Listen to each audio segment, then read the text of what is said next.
ছাদ বাগানে সবাইকে স্বাগতম। এখন শরৎকাল, এই শরৎকালেই আমাদের মনে পড়ে যায় শিউলি ফুলের কথা। এখানে দেখুন যে গাছটি দেখতে পাচ্ছেন, একে শিউলি ফুল কিংবা শেফালি ফুলের গাছ বলা হয়।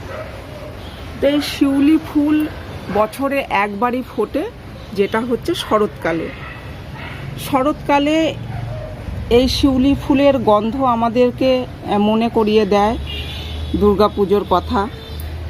এই শিউলি ফুল আমরা দেখতে যেমন ভালোবাসি, তেমন কিন্তু এর সুগন্ধ কিন্তু ভরে ওঠে সারা পাড়া। তো এখানে যে গাছটি দেখতে পাচ্ছেন একদমই ছোট্ট একটি গাছ। এই গাছে দেখুন ডালে ডালে ভর্তি কুড়ি এসেছে। এখানে দেখুন এই যে সমস্ত কুড়ি, তো এর থেকে প্রত্যেক দিনই কুড়ি ফোটে এবং সেটি ঝরে পড়ে যায়। ফুল অবস্থাতে গাছ দেখাতে হলে হয় রাত্রেবেলা ভিডিও করতে হবে, নয়তো একদম ভোরবেলায়। এ রাতে ফোটে আর ভোরবেলাতেই কিন্তু এই ফুল ঝরে পড়ে যায়। এই যে কুড়িগুলো দেখতে পাচ্ছেন, এখানে যে কুড়ি দেখা যাচ্ছে, এগুলি সব কালকেই ফুটে যাবে, মানে আজকে রাত্রেই ফুটবে, ভোর হতে এগুলো আবার ঝরে পড়ে যাবে। এই ডালেও রয়েছে, এগুলো সব একদম পুষ্ট হয়ে গেছে, এই কুড়ি ফুটবে। এপাশে দেখুন ডালের সমস্ত কিন্তু রাত্রেবেলায় ফুটে যাবে, কিন্তু আমরা দিনের বেলায় দেখতে পারবো না, ভোরবেলাতে এ ঝরে পড়ে যায়। তো এই শিউলি ফুল গাছ আপনারা অবশ্যই করবেন। শিউলি ফুল গাছ যেমন দেখতে ভালো, আর সারা বছর এই গাছ থেকে যায়।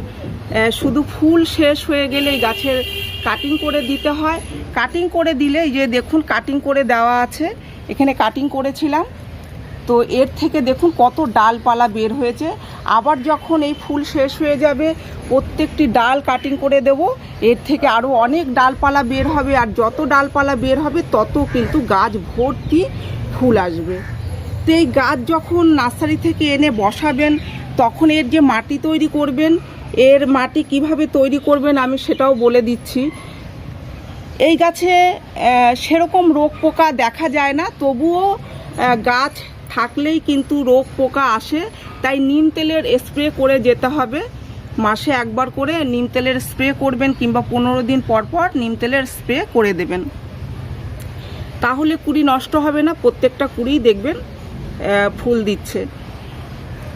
এই গাছ যখন বসাবেন, এর মাটি তৈরি করবেন, 2 থেকে 3 ভাগ মাটি দেবেন, 1 ভাগ বালি দেবেন, 1 ভাগ কোকোপিট দেবেন। কারণ এই গাছ কিন্তু রোদ্দুর পছন্দ করে, এই গাছ ফুল সানলাইটে রাখতে হয়। তাই যেহেতু আমরা ছোট্ট টবে বসাই, এর জন্য বারবার জল দেওয়ার প্রয়োজন হয়, কারণ মাটি শুকিয়ে যায় রোদ্দুরে। তাই কোকোপিট দেবেন, তাহলে দেখবেন দিনে 1 বার কিংবা 2 বার জল দিলেই হয়ে যাবে। কোকোপিট দিলে সাধারণত 1 বার জল দিলেই হয়ে যায়। শীতকালে খুব একটা বেশি জল দেওয়ার প্রয়োজন হয় না, মাটি চেক করে দেবেন, যখন দেখবেন মাটি শুকিয়ে আসছে তখনই জল দেবেন।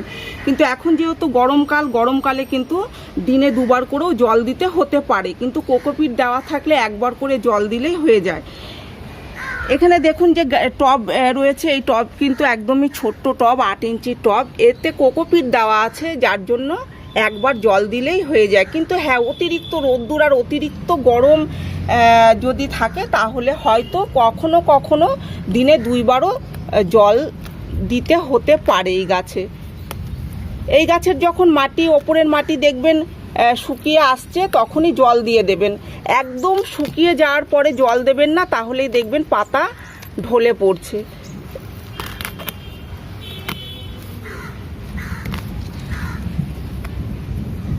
সমস্ত আগাছাগুলো তুলে ফেলে দেওয়া উচিত আমাদের, তা না হলে এই আগাছাতে কি হয়, এর সার কিন্তু খেয়ে নেয়। দেখুন এতে আমি কালকে বিকেলে জল দিয়েছি, আজকে কিন্তু মাটি, ওপরের মাটি শুকিয়েছে, কিন্তু ভেতরের মাটি কিন্তু এখনও ভিজে আছে, যার জন্য গাছের পাতা এখনও হেলে পড়েনি। আর এই গাছে সার দেবেন, তরল সার হিসাবে সর্ষের খোল ভিজিয়ে জল দেবেন, তাহলেই দেখবেন গাছে প্রচুর ফুল আসছে। আরেকটি কথা বলবো যে এর কাটিং থেকে কিন্তু আপনারা গাছ তৈরি করতে পারবেন। এছাড়া এর ফুল ঝরে যাওয়ার পরে দেখবেন বীজ তৈরি হচ্ছে, সেই বীজ থেকেও কিন্তু আপনারা চারা তৈরি করে নিতে পারবেন। আর কাটিং কাটবেন যে দেখুন এখানে দেখা যাচ্ছে যে শেকড়ের মতো দেখা যাচ্ছে, এই দেখুন এই যে শেকড়ের মতো দেখা যাচ্ছে।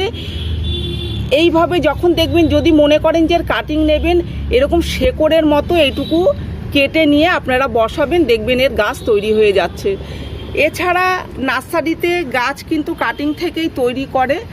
আপনারা যদি এর কাটিং বসান তাহলে রুট হরমোন পাউডার দিয়েই কাটিং বসাবেন, তাহলে দেখবেন গাছ তৈরি হয়ে গেছে। তো এই গাছের সেরকম কোনো কেয়ার নেই, ব্যাস একে একবার লাগিয়ে রেখে দিলেই দেখবেন আপনাদের বছরের পর বছর এই গাছ থেকে যাচ্ছে আর খুব সুন্দর ফুল দিচ্ছে। তো বন্ধুরা, আজকের মতো এইখানেই শেষ করছি এই ভিডিও। যদি কোনো প্রশ্ন থাকে আমাকে কমেন্ট করে জানাবেন, আমি নিশ্চয়ই আপনাদের উত্তর দেব। যদি আমার এই ভিডিও আপনাদের ভালো লেগে থাকে তাহলে লাইক করবেন, শেয়ার করবেন, কমেন্ট করে তো জানাবেনই, আর আমার এই চ্যানেলটিকে সাবস্ক্রাইব করবেন। আপনারা গাছ লাগান, ভালো থাকুন, সুস্থ থাকুন, দেখা হবে পরের ভিডিওতে।